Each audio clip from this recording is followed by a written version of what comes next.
She wore a simple blouse and carried a notepad. The engineers saw a secretary. The test pilots saw an assistant. But the golden wings pinned inside her jacket told a completely different story. From which city in the world are you watching this video today? If this story resonates with you, consider subscribing for more tales of unrecognized heroes. Commander Lisa Hayes had been working at the Naval Air Warfare Center in Patuxent River for 3 months, and in all that time, not a single person had bothered to ask about her background. At 34 years old, she had been assigned to the administrative staff supporting the Navy's most advanced aircraft testing programs, handling scheduling, coordinating meetings, and managing paperwork for some of the most classified projects in military aviation. To everyone around her, she was simply Lisa from Admin. The engineers who developed cutting-edge aircraft systems would nod politely when she delivered their reports. The test pilots would smile and thank her when she arranged their flight schedules. The program directors would barely acknowledge her presence during briefings, treating her as part of the furniture rather than a contributing member of the team. "Lisa, could you make sure there's coffee ready for the 0800 briefing?" Major Tom Richardson had asked that morning, his tone carrying the casual dismissiveness that had become all too familiar. "And see if you can get someone to fix the projector. We've got some important people coming in today." Lisa had nodded with practiced patience and made the necessary arrangements. She had learned early in her naval career that sometimes the most effective way to serve was to let others underestimate you while you quietly did the work that mattered. The Naval Air Warfare Center at Patuxent River was the heart of American military aviation development, where the Navy's most advanced aircraft underwent rigorous testing before being approved for operational use. The facility buzzed with constant activity as engineers, test pilots, and program managers worked on projects that would determine the future of naval aviation. Building 2187 housed the Integrated Test Force, responsible for evaluating the Navy's newest fighter aircraft, the FA-18EF Super Hornet variants that were pushing the boundaries of what carrier-based aircraft could achieve. The work was classified, dangerous, and absolutely critical to maintaining America's air superiority.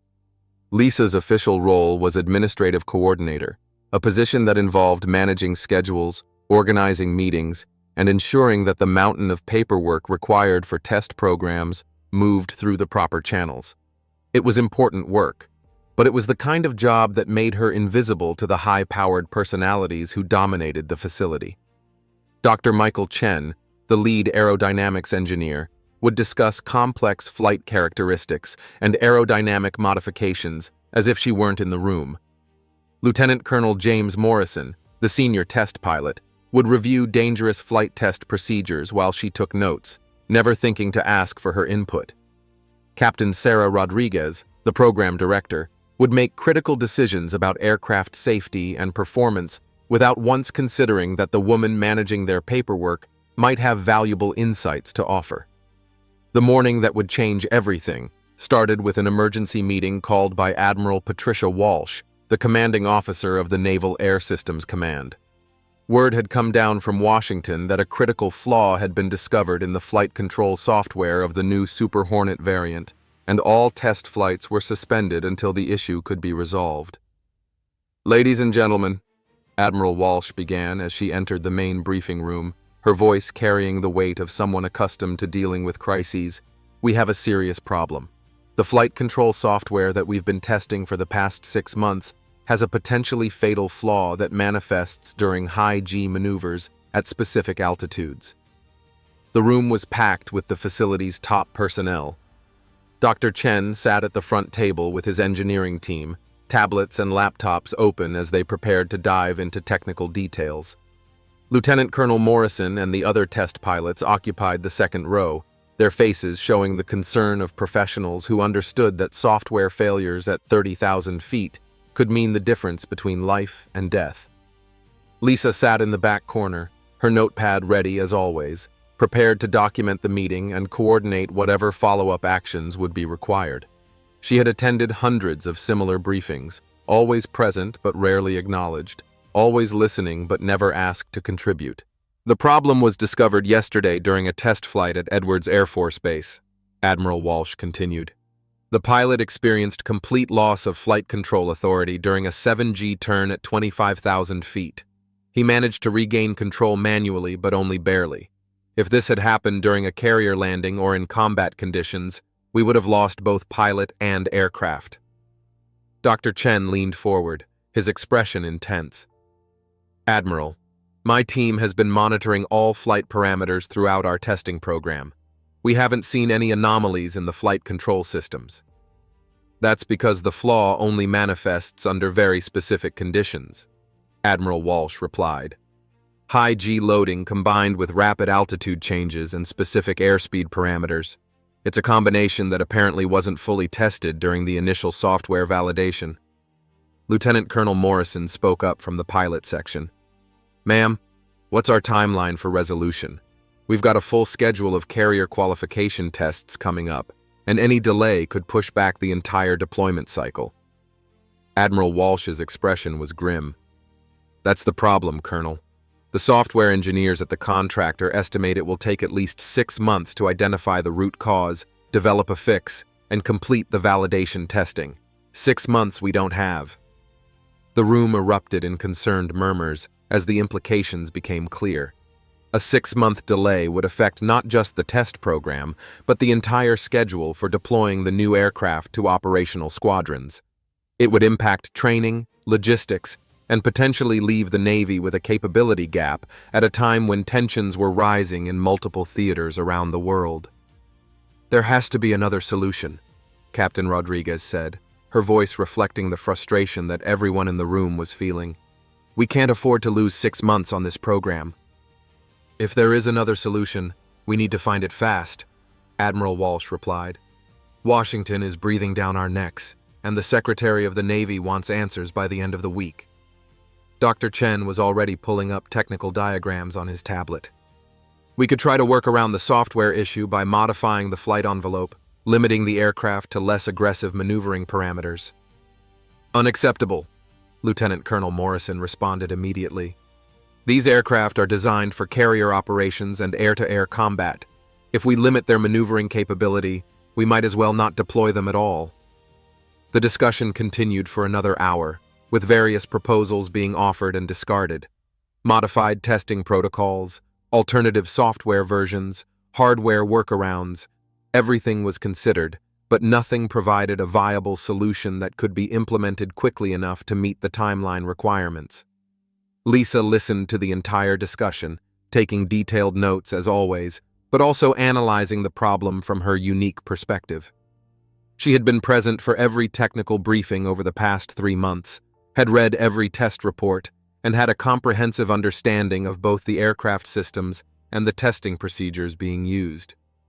As the meeting began to wind down with no clear solution in sight, Admiral Walsh made a statement that would prove to be the catalyst for everything that followed.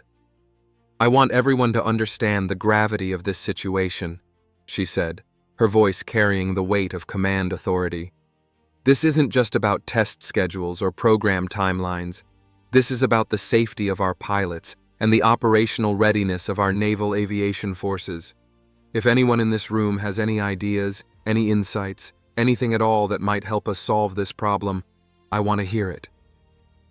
The room was quiet for a moment as people looked around, waiting to see if anyone would speak up. Dr. Chen was reviewing technical specifications, Lieutenant Colonel Morrison was discussing options with his fellow test pilots, and Captain Rodriguez was making notes about how to brief higher headquarters on the situation. Lisa had been in situations like this before, where her knowledge and experience could have contributed to solving critical problems, but where the dynamics of the room made it clear that input from the administrative staff wasn't expected or welcome. Normally, she would have remained silent and found another way to contribute behind the scenes, but Admiral Walsh's words had been clear. If anyone had ideas that could help, she wanted to hear them, and Lisa definitely had ideas. "Excuse me, Admiral," she said, her voice calm but clear enough to carry across the room. The effect was immediate and dramatic. Conversations stopped mid-sentence as every head in the room turned toward the back corner where the administrative coordinator was speaking up for the first time in anyone's memory. Admiral Walsh looked genuinely surprised. "Yes, Ms. Hayes?" Ma'am, I've been reviewing the flight test data from the past 3 months, and I think I might have an insight into the software issue you're dealing with. Dr. Chen's expression was a mixture of confusion and condescension. Lisa, I appreciate your attention to detail in organizing our reports, but this is a highly technical software engineering problem that requires specialized expertise. I understand that, sir, Lisa replied calmly, but I've noticed patterns in the test data that might not be obvious from a purely engineering perspective. Lieutenant Colonel Morrison leaned back in his chair, his expression skeptical. What kind of patterns could you possibly see that trained test pilots and engineers have missed? Lisa took a breath, knowing that her next words would either establish her credibility or confirm everyone's assumptions about her role. The software failures aren't random, sir. They're occurring in a very specific sequence that suggests the problem isn't with the flight control algorithms themselves, but with how the system prioritizes competing control inputs during extreme maneuvering. The room was completely silent now, with everyone focused on this unexpected contribution from someone they had never considered a technical resource. Admiral Walsh leaned forward. Continue, Ms. Hayes. The flight control software is designed to process pilot inputs, sensor data, and stability augmentation commands in a specific hierarchy, Lisa explained. But during high-G maneuvers with rapid altitude changes, the system is receiving conflicting information from multiple sources, and it's defaulting to a fail-safe mode that actually makes the aircraft less stable, not more. Dr. Chen was now looking at her with genuine interest, rather than condescension. How do you know about the software architecture? That information is highly classified. Because I wrote the original test protocols for evaluating flight control software integration, Lisa replied calmly. And I've been analyzing every piece of data that's come out of this test program for the past 3 months. The silence that followed was profound. Lisa could see the gears turning in people's minds as they tried to reconcile what they thought they knew about her with what she had just revealed. Admiral Walsh was the first to speak. Ms. Hayes, what exactly is your background? Lisa reached into her jacket pocket and pulled out a small leather case, opening it to reveal a set of gold wings that gleamed under the briefing room lights. Not just any wings, but the distinctive design that marked their wearer as a graduate of the Navy's elite test pilot school. I'm Commander Lisa Hayes, Naval Test Pilot School Class 2019, she said, her voice carrying a new authority that transformed the entire dynamic of the room. I spent 2 years at Edwards Air Force Base developing test protocols for advanced flight control systems before being assigned here. The reaction was immediate and dramatic. Dr. Chen's mouth actually fell open. Lieutenant Colonel Morrison sat up straight in his chair, his expression shifting from skepticism to respect. Captain Rodriguez looked like she was trying to process how she had missed such a crucial piece of information about someone who had been working in her organization for 3 months. Admiral Walsh stared at the wings for a moment, then looked back at Lisa with a completely different expression. Commander Hayes, why exactly are you working in an administrative role if you're a qualified test pilot? Because that's where I was assigned, ma'am, Lisa replied. My orders specified administrative support duties, and I've been fulfilling those duties to the best of my ability. Your orders? Admiral Walsh's voice carried a note of disbelief. Who the hell assigned a test pilot school graduate to administrative duties? The question hung in the air as Lisa realized that someone, somewhere in the Navy's bureaucratic machinery, had made a massive error in assignment that had resulted in one of their most qualified test pilots spending 3 months organizing meetings and managing paperwork. Ma'am, I believe there may have been some confusion in my assignment orders, Lisa said diplomatically. I was told that my role would involve supporting test operations, and I interpreted that as providing administrative support. Admiral Walsh was now looking through the personnel files on her tablet, her expression growing more incredulous with each piece of information she found. Commander Hayes, according to your record, you're not just test pilot school qualified. You're also a graduate of the Naval War College. You hold a master's degree in aeronautical engineering from MIT, and you have over 2,000 hours of flight time in high-performance aircraft. The room was completely silent as everyone absorbed this information. Lisa could see the embarrassment on faces around the room as people realized they had been treating one of the Navy's most qualified test pilots as a secretary for 3 months. Lieutenant Colonel Morrison was the first to recover. "Commander, you said you had insights into the software problem. What's your assessment?" Lisa moved to the front of the room, her entire demeanor shifting as she stepped into the role she was actually qualified to fill. "The issue isn't with the software itself, but with the test protocols we've been using. We've been testing individual system components in isolation, but the failure mode only manifests when multiple systems are stressed simultaneously." She moved to the whiteboard and began sketching a diagram that showed the interaction between flight control systems, sensor inputs, and pilot commands. "The software is working exactly as designed, but the design assumptions were based on test data that didn't account for the real-world complexity of carrier operations." Dr. Chen was now studying her diagram with intense concentration. "You're suggesting that our test methodology is flawed?" "I'm suggesting that our test methodology is incomplete," Lisa replied. "We've been testing for individual failure modes, but not for system-level interactions under extreme conditions." She turned to face the room, her confidence now matching her expertise. "I can design a new test protocol that will identify the specific conditions causing the failures, and I can recommend software modifications that will prevent them without limiting the aircraft's operational capabilities." Admiral Walsh was looking at Lisa with an expression that mixed admiration with frustration. "Commander Hayes, how long would it take you to develop this new test protocol?" 2 weeks to design and validate the procedures, ma'am. Another 2 weeks to complete the testing and confirm the solutions." The room erupted in excited conversation as everyone realized that the 6-month delay they had been facing could potentially be reduced to 1 month with the right approach and the right expertise. "Outstanding," Admiral Walsh said, her voice carrying the relief of someone who had just seen a major crisis transformed into a manageable problem. "Commander Hayes, I'm hereby reassigning you to lead the flight control software test team, effective immediately." She turned to address the room. "I want everyone to understand something. We nearly lost 6 months on this program because one of our most qualified test pilots was organizing meetings instead of analyzing flight data. That's a failure of leadership, and it stops now."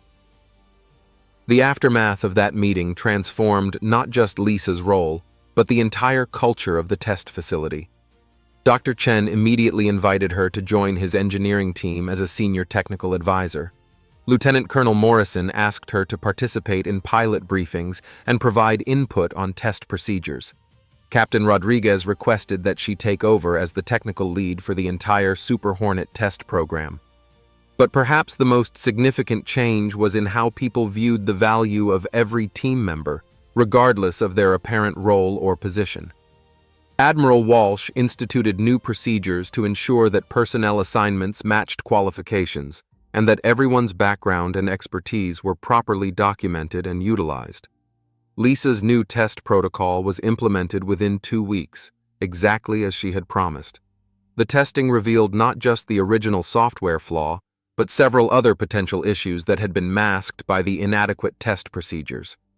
The software modifications were completed and validated within the additional 2 weeks, turning a potential 6-month disaster into a 1-month success story. More importantly, her approach to comprehensive system testing became the new standard for all Navy aircraft test programs, improving safety and efficiency across the entire fleet. The Super Hornet variant that had been grounded due to software issues became one of the most successful aircraft in Navy history, with flight control systems that were more reliable and more capable than anything that had come before. 6 months later, Admiral Walsh presented Lisa with the Navy and Marine Corps Achievement Medal for her contributions to the test program.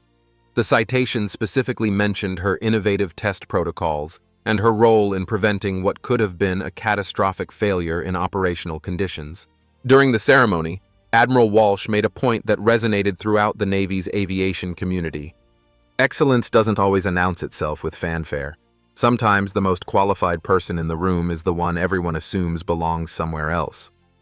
Lisa's story became legendary within the test pilot community, not just because of her technical expertise, but because of what it revealed about the importance of recognizing talent regardless of where it appears to be assigned. Her experience led to changes in how the Navy manages personnel assignments and ensures that qualified individuals are placed in positions where their skills can be fully utilized. The golden wings that had been hidden inside her jacket for 3 months were now prominently displayed on her flight suit as she took her place among the elite test pilots at Patuxent River. But she never forgot the lessons learned during those months when everyone saw a secretary instead of seeing a naval aviator.